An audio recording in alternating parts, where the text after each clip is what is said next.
welcome. This is the final dark beer that I have from my Brew by Numbers haul. And I think by now I've spaced out these videos to the point where I've probably made another order. Or at least bought more Brew by Numbers. Not Brew by Numbers, the Kernel. Did I say Brew by Numbers at the start? Get out of town. So, it's been a wonderful journey drinking these Kernel beers. So we're ending on what should hopefully be a high. I'm sure it is. So I've got my Kernel beer and I've got leftover chicken from last night's Chinese. Happy days, lads. So we're having a look at the Imperial Brown Stout, London 1856. So this is clocking in at 9.6% ABV, brewed on the 3rd of December 2020. It's currently the 18th, or is it the 19th? No, it's the 18th of March as I'm opening this, so it's had a little bit of age on it. And I can't find any... Oh, there we go. The ever-reliable highlighter to open the bottle, because I can't find my bottle openers. There we go. Off in one. Grabbing this glass for the first time in a while. Probably should have rinsed it out, because it's probably got dust in it and stuff. But it might add to the authentic taste that this beer is probably, well, the original recipe that this beer is based on. I think some of their like darker, higher ABV beers are based on very traditional recipes. I'm not too sure. I could be wrong about that. Probably am. I actually thought it was a 500ml bottle. That's why I got this glass. But so it looks... It's not aesthetically the best presentation, but the beer itself looks fantastic, doesn't it? Really dark, sort of like oaky brown. You get those sort of like brown rubyish hues at the bottom. A lovely one finger's worth of creamy beige looking head. You could dip your digestives in that. Looks absolutely fantastic. So let's see what we get on those. And I can actually swirl my swirl my glass a little bit properly. A little bit properly. Good English. Anyway, let's give it a sniff. Oh, loads of steeped, sticky, dark fruits. A little bit of prune. A little bit of fig. It's got that sort of like molasses-like aroma, but there's a nice, subtle sweet smokiness as well. Beautiful malt build. It smells like, I don't know what the biscuit's called, but it smells like a rustic biscuit. They're like an old school one that's got loads of texture and it's like rock hard. It smells really, really nice. That ABV is masked really beautifully on the nose. Just because I think there's so much going on in terms of the aroma. Smells absolutely fantastic. And I stuttered on the word smells. Anyway, without further ado, let's give it a taste. Cheers, folks.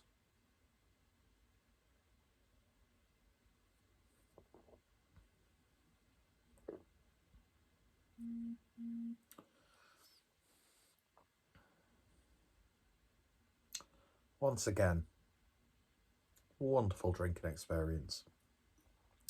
Although the ABV was masked on the nose, definitely comes out on the flavour.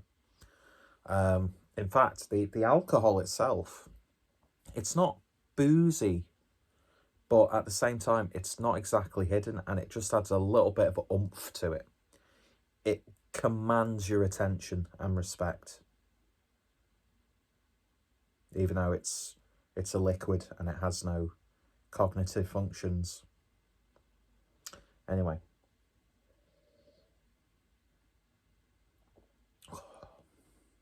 I get like a slight walnut flavour. Even a subtle hint of hazelnut there.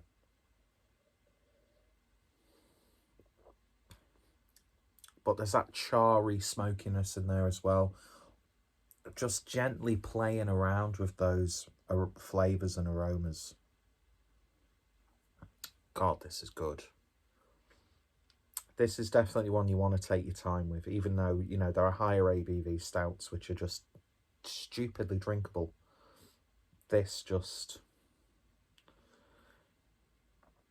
It's what Raggy would say, a box ticker.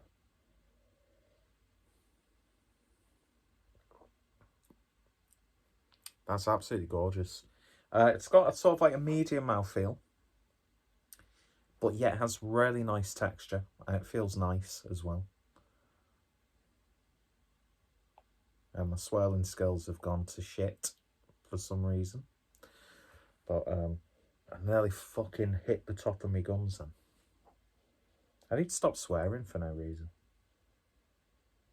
Oh, it's beautiful. Nutty. It's really nutty. And now I'm tasting it.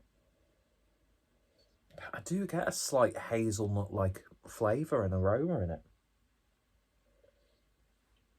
Of course there's going to be a hazel-like flavour. I've just said because I've tasted it. For God's sake. I think this beer could give you a much more eloquent description than I could. Because the beer speaks for itself. I bet you someone somewhere has actually written that about a beer. Like a really prestigious sort of beer. And someone as some fucking pompous arsehole has come along and said, well, the beer really speaks for itself. No words are needed from the drinker. That's gorgeous. It really, really is. I mean, we get like a slight whole wheat toast as well. Very toasty flavours, as you would expect.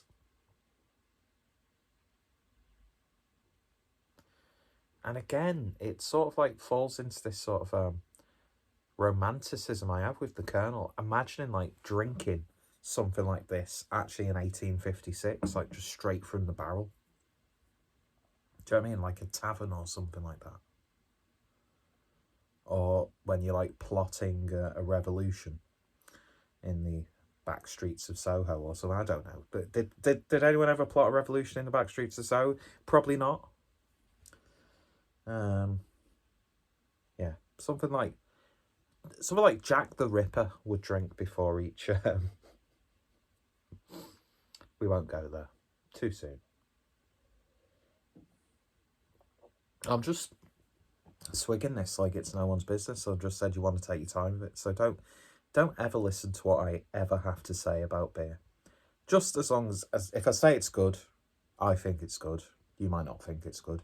If it's bad, I'll say it's bad. I think it's bad. You might not think it's bad. If it's boring, I'll say it's boring. But you might not think it's boring. That's the beauty of what we do, isn't it?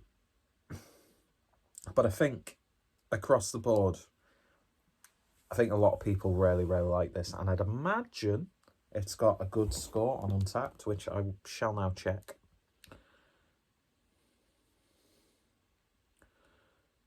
Talk amongst yourselves, folks. Don't you hate that when you've not actually looked at your phone for a while and you just get a bombardment of like notifications from throughout the day? Untappd. I've got Untappd, but I just hardly ever use it. So, let's see what this actually has.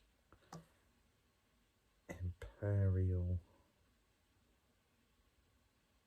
Brown Stout. I mean, obviously, the version that's on Untappd is at 10.1%. So I'd imagine this is one of those beers that the ABV sort of like, well, yeah, it says in the description, brewed at various ABVs. And yes, it is brewed from an 1856 Barclay Perkins Brewery recipe.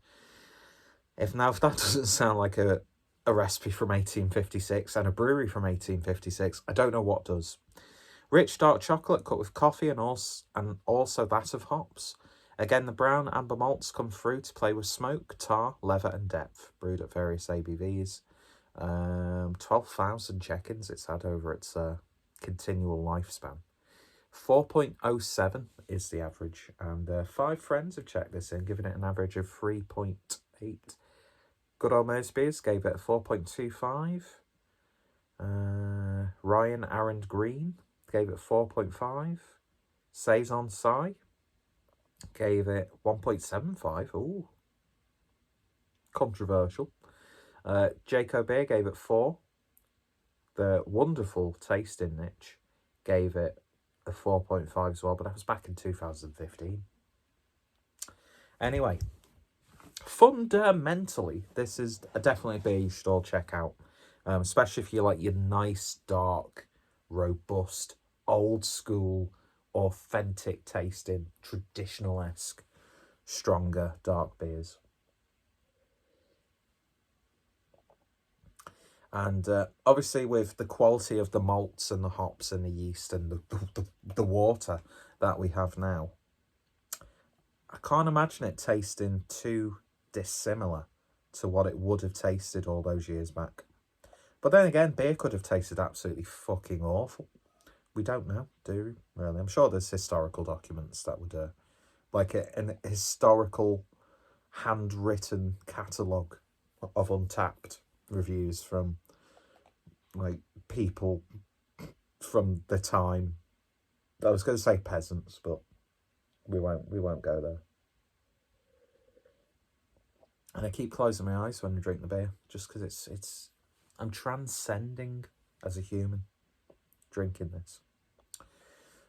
Yeah, this is beautiful, absolutely beautiful, and you should definitely give it a try. If you can, well, you can pick it up because loads of bottle shops will have it, loads of web shops will have it. Buy directly from the brewery, support them direct. It'd be interesting actually to do a few orders throughout the year and getting different batches of this and just doing a massive fuck off mixed tasting session. I'd love to get like a 750ml bottle of Kernel. That'd be beautiful. You know, take to a bottle share. Everyone else is getting all these weird and wonderful beers from America and around the world, and you just rock up with your 750ml bottle of a nice high ABV Kernel beer. It's gonna win. It's gonna win.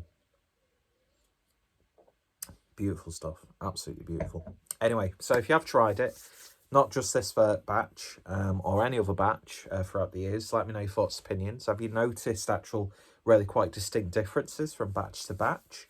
Because this is definitely one I would always put in my mouth first of all, but also just I want to be that sort of person who buys multiple beers and just puts them away, but I can't do that. I just can't do it. Anyway, beautiful stuff. Go check out the Kernel.